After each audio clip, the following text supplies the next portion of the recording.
La vida en Yukón. La tierra que el hielo no pudo borrar.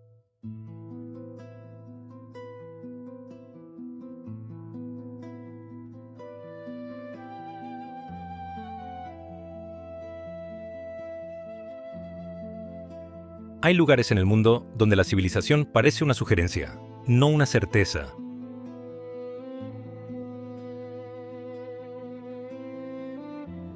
Lugares donde la distancia entre un pueblo y el siguiente se mide en horas de silencio.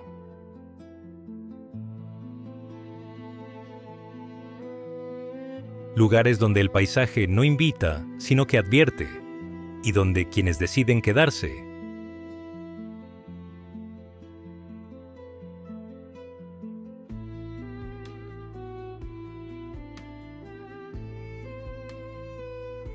lo hacen con una convicción que los de fuera confunden con locura y los de dentro llaman simplemente vida.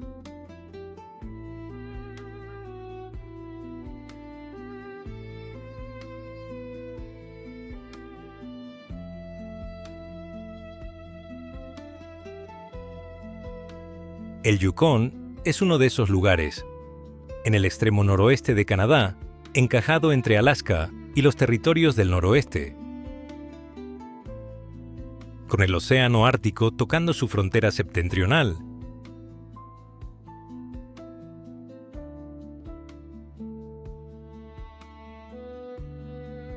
Se extiende 500,000 de kilómetros cuadrados de una naturaleza que no ha sido domesticada porque nadie ha podido.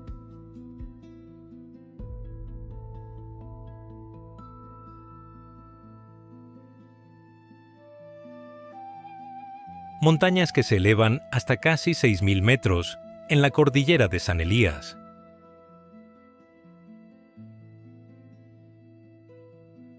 Ríos que corren libres durante cientos de kilómetros sin cruzar un solo puente.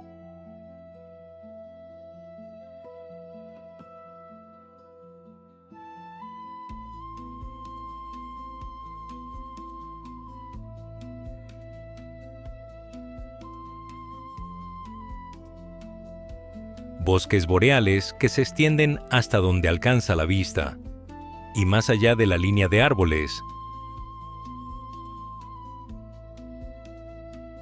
La tundra, una llanura infinita de líquenes y permafrost, donde el horizonte parece una afirmación filosófica sobre la naturaleza del espacio.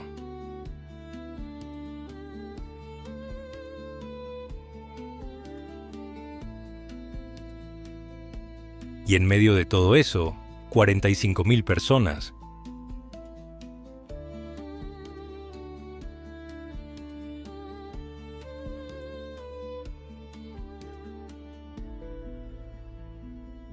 En un territorio del tamaño de España.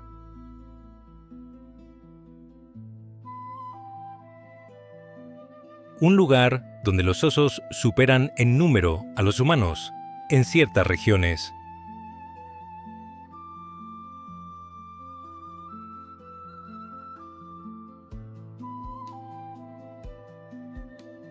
Y donde los caribúes migran en manadas de decenas de miles por corredores que llevan usando 15.000 años.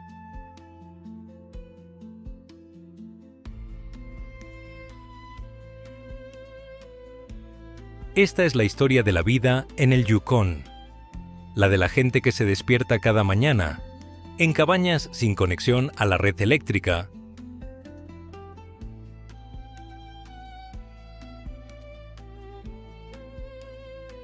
que calienta su café con leña que cortó ella misma.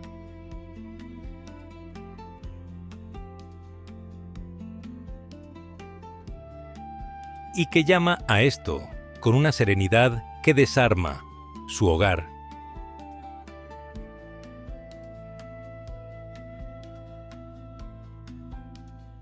Bienvenidos a Hermoso Mundo. Suscríbete para seguir explorando los lugares más increíbles del planeta. Y cuéntanos en los comentarios, ¿desde dónde nos estás viendo?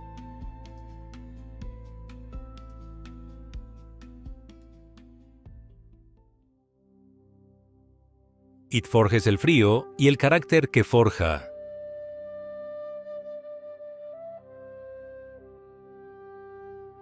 Para entender el Yukon, hay que empezar por la temperatura.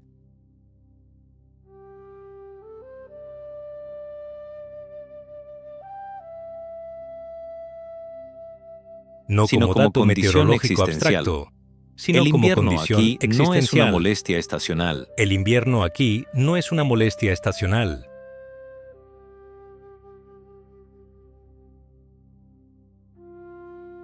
Es un acontecimiento que redefine la relación entre el ser humano y su entorno.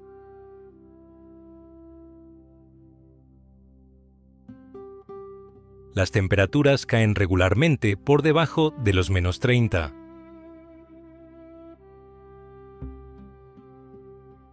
En Dawson City se han registrado -52.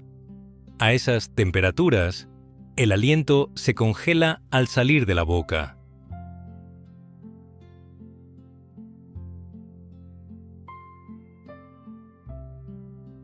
El metal se vuelve frágil. La piel expuesta se congela en minutos. Y la oscuridad.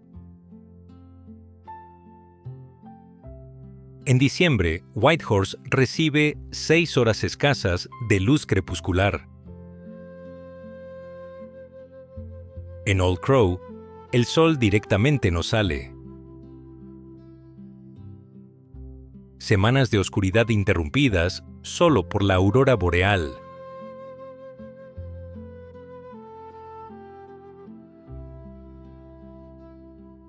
Cortinas de luz verde, violeta y rosa que se mueven con una indiferencia majestuosa hacia quien las mire.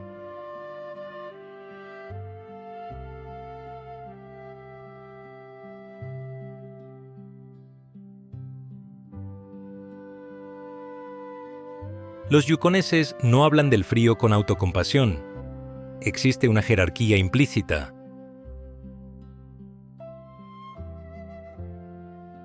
-20 es normal. -30 requiere precauciones. -40 es serio.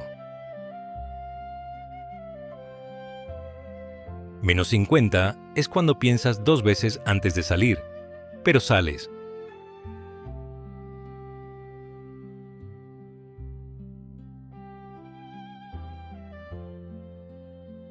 Porque el perro necesita pasear, la estufa necesita leña, el generador necesita combustible.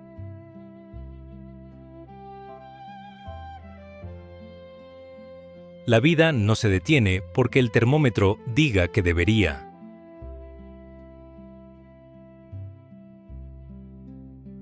Esta relación produce un tipo particular de persona, no más dura en el sentido de insensible, sino más competente en el sentido de preparada.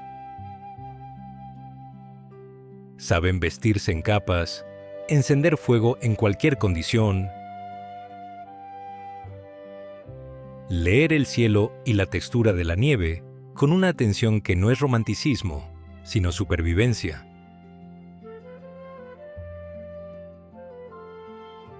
Y cuando llega el verano, cuando el sol decide no ponerse y los días duran 22 horas de luz,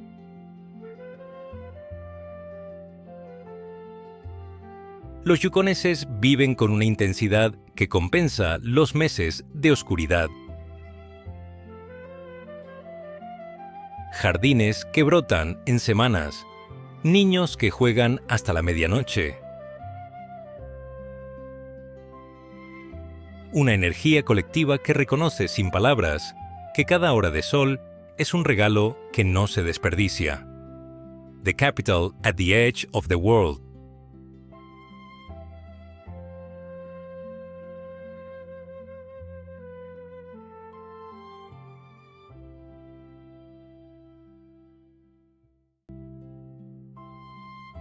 Whitehorse, la capital en el fin del mundo.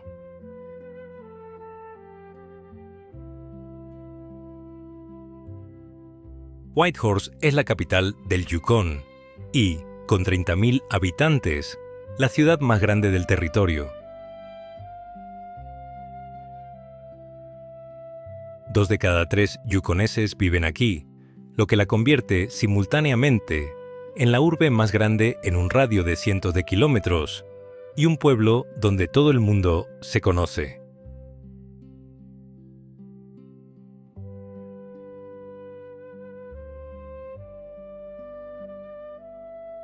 La ciudad se extiende a lo largo del río Yukón, que la atraviesa con la calma lenta de un río glaciar.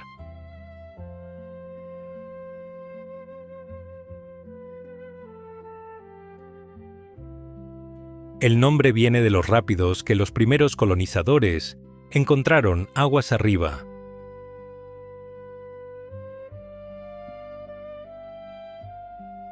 Las crestas de espuma les recordaban crines de caballos blancos.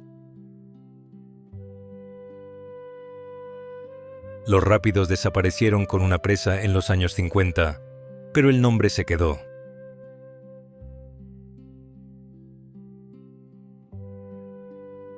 Whitehorse no se parece a ninguna otra capital canadiense. Su centro consiste en unas pocas calles de edificios bajos, tiendas de artículos de exterior, cafeterías donde los mushers se sientan junto a funcionarios del gobierno.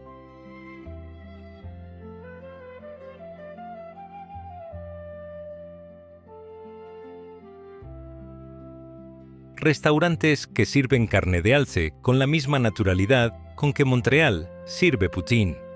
Pero la vida real está en las subdivisiones que se extienden hacia los bosques.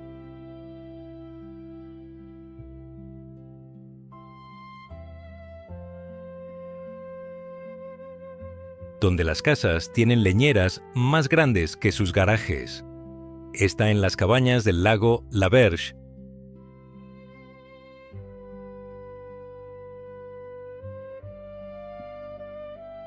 donde la gente vive sin red eléctrica por elección. Está en el Takini Hot Springs, donde en noches de invierno puedes sentarte en agua a 40 grados con el pelo congelado y la aurora boreal sobre tu cabeza.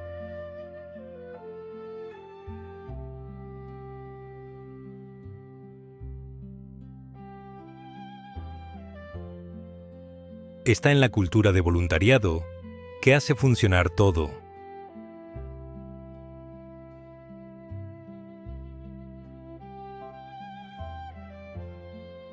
Porque en una comunidad de este tamaño, si tú no lo haces, probablemente no lo haga nadie.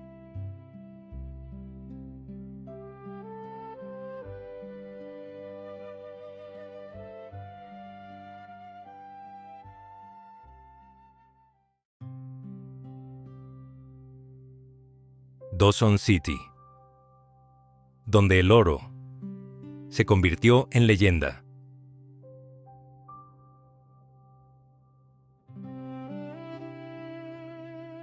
Al norte de Whitehorse, 500 kilómetros de bosque boreal ininterrumpido llevan a Dawson City. 1.500 habitantes que fueron, durante un breve momento enloquecido de la historia, una de las ciudades más grandes al oeste de Winnipeg.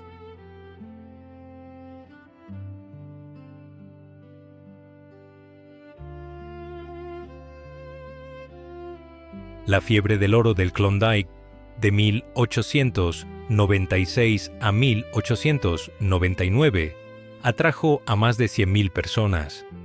La mayoría nunca llegaron.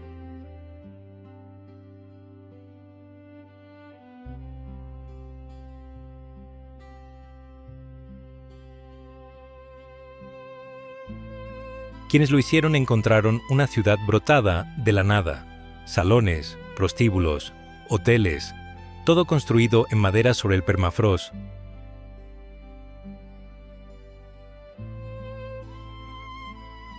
El oro se encontró. Algunos se hicieron ricos.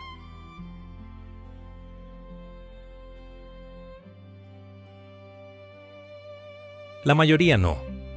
Cuando la fiebre terminó, la ciudad se vació dejando atrás sus edificios como decorados de una obra cuya función ha terminado.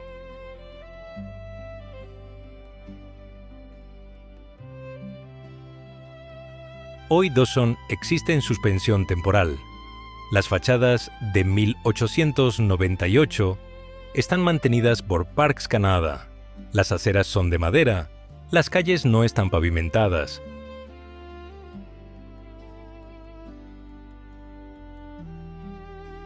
Diamond Tooth Gerties sigue ofreciendo Can-Can los viernes. El Sword Toe Cocktail, whisky con un dedo humano momificado, se sigue sirviendo a quien tenga el estómago para pedirlo.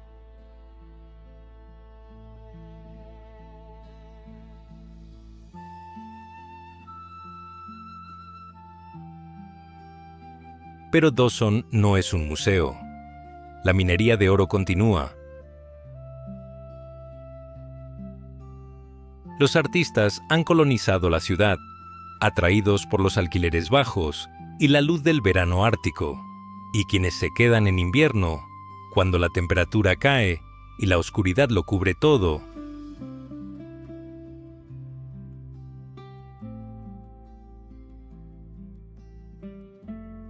son las personas que han elegido este lugar por algo que las dificultades no pueden eliminar.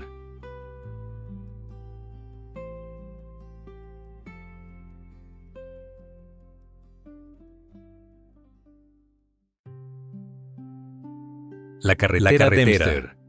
El camino al Ártico. El camino al Ártico.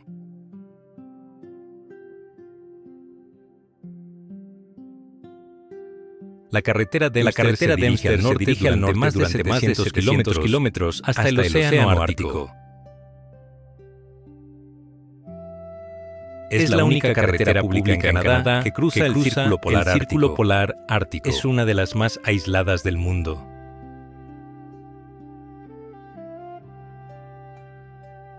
Es una de las más aisladas del mundo. Las gasolineras están separadas por cientos de kilómetros.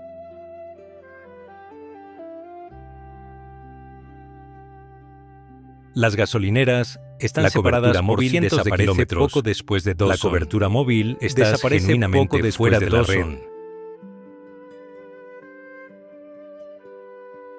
El paisaje cambia dramáticamente hacia el norte. El paisaje boreal cambia dramáticamente a negros atrofiados. Cada vez más pequeños cede a abetos negros atrofiados.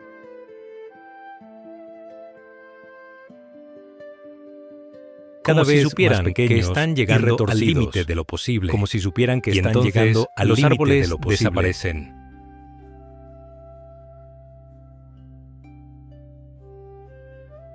Y entonces la tundra se apodera del mundo, cubierta de líquenes y abedul enano, que en otoño arden en rojos y naranjas, que en otoño una intensidad arden en rojos y naranjas.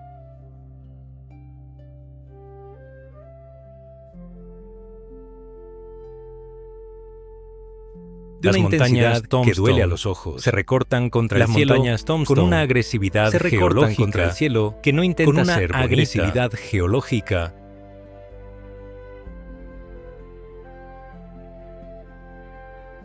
y que no intenta precisamente ser bonita, por eso y resulta extraordinaria. Precisamente por eso resulta extraordinaria. Los ríos se cruzan en transbordadores que funcionan solo cuando el agua está líquida.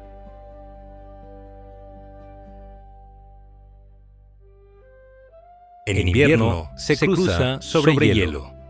En las temporadas intermedias no hay manera de cruzar.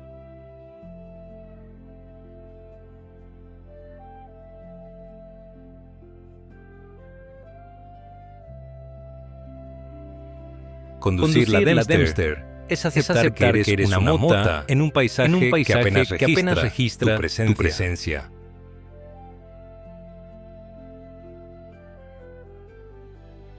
Y sin embargo, precisamente en ese aislamiento reside el poder de la Dempster.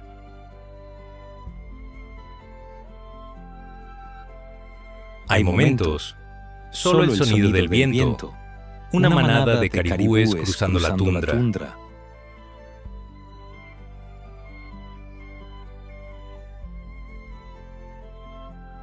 la luz del sol de medianoche extendiéndose sobre valles vacíos,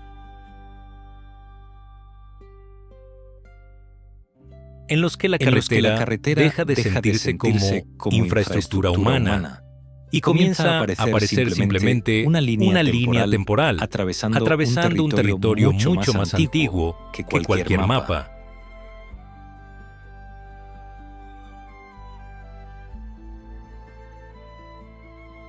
Aquí el norte no se presenta como aventura turística, sino como algo inmenso, silencioso,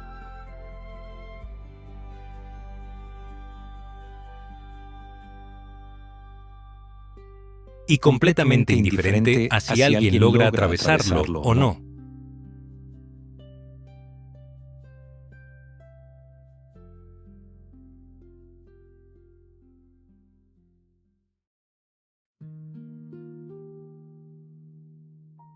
Kluane, donde las montañas tocan el cielo.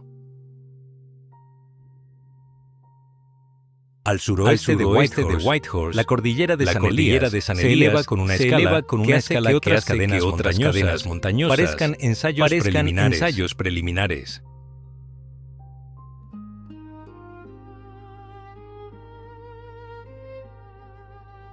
El monte Logan, la montaña más alta de Canadá, alcanza los 5.959 metros.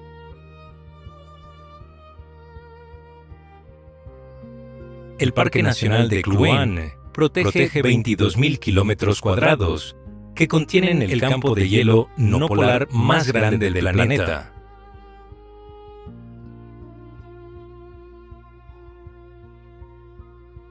Desde el aire parece otro planeta, una superficie blanca y azul interrumpida por crestas de roca negra,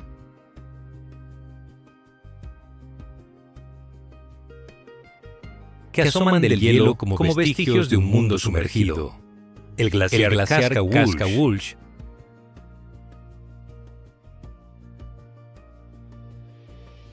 desciende con la lentitud monumental de la geología en acción, depositando agua de cielo turquesa cargada de harina de roca.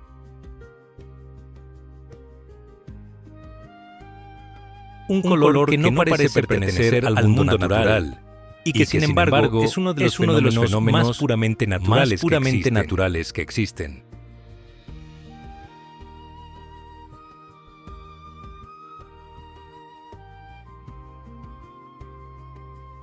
En el interior profundo del parque, accesible solo por aire, científicos y guías pasan meses rodeados de hielo y silencio.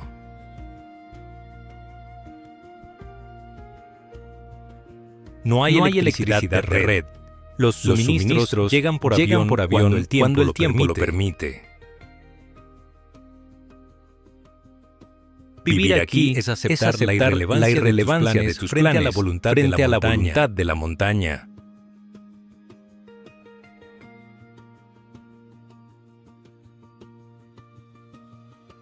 Pero incluso en un paisaje dominado por hielo y roca, la vida persiste. Caribúes cruzan los valles glaciares durante sus migraciones estacionales.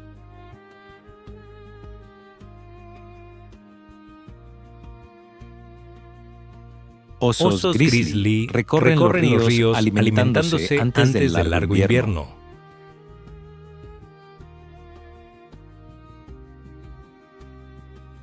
Ovejas de Dall permanecen inmóviles sobre pendientes imposibles.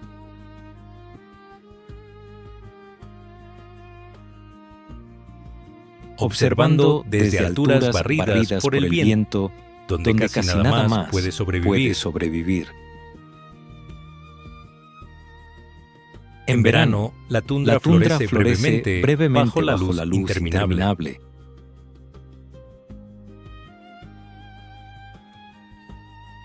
Transformando el borde del hielo en un paisaje sorprendentemente lleno de color y vida.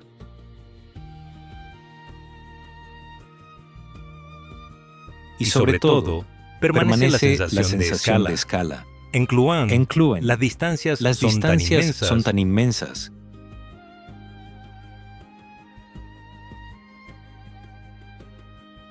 y las montañas tan desproporcionadas respecto al ser humano, que la percepción misma parece cambiar. El clima se mueve como una fuerza viva entre los picos. El silencio adquiere peso.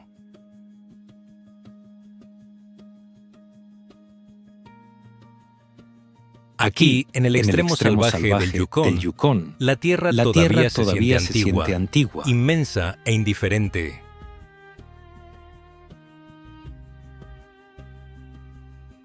Un mundo donde el hielo, la roca y el cielo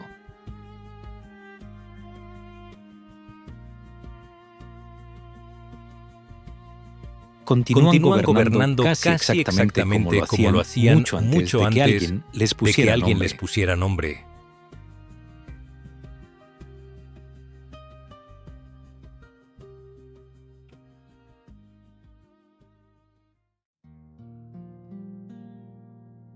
Tombstone, las montañas que definen el norte.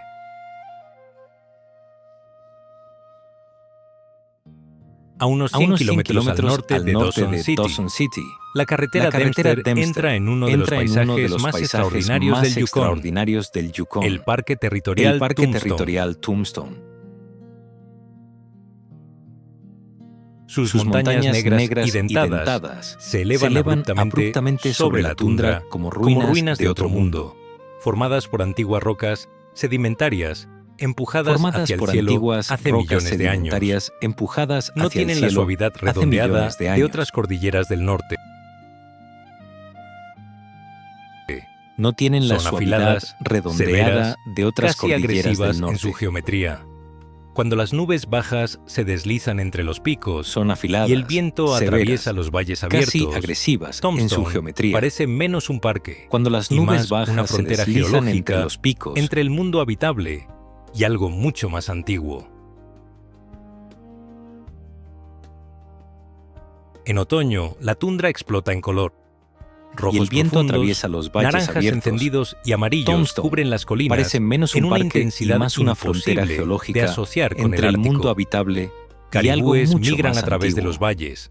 En Osos otoño, grizzly la tundra recorren las explota laderas en buscando color. las últimas calorías antes del invierno. Y durante gran parte del año, el silencio domina el paisaje con una pureza casi inquietante.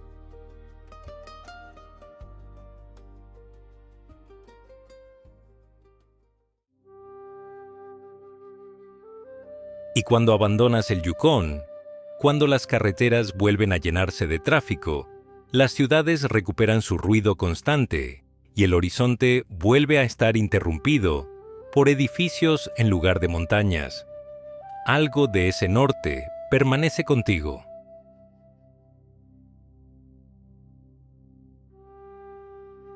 No como recuerdo turístico, sino como una alteración silenciosa de la manera en que entiendes el espacio, el tiempo y lo que realmente necesita una persona para vivir.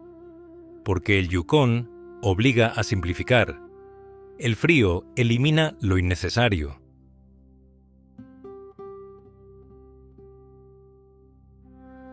La distancia vuelve valiosa a la comunidad. El aislamiento enseña autosuficiencia, pero también humildad. Aquí la naturaleza no es un decorado para la vida humana. Es la condición bajo la cual la vida humana existe.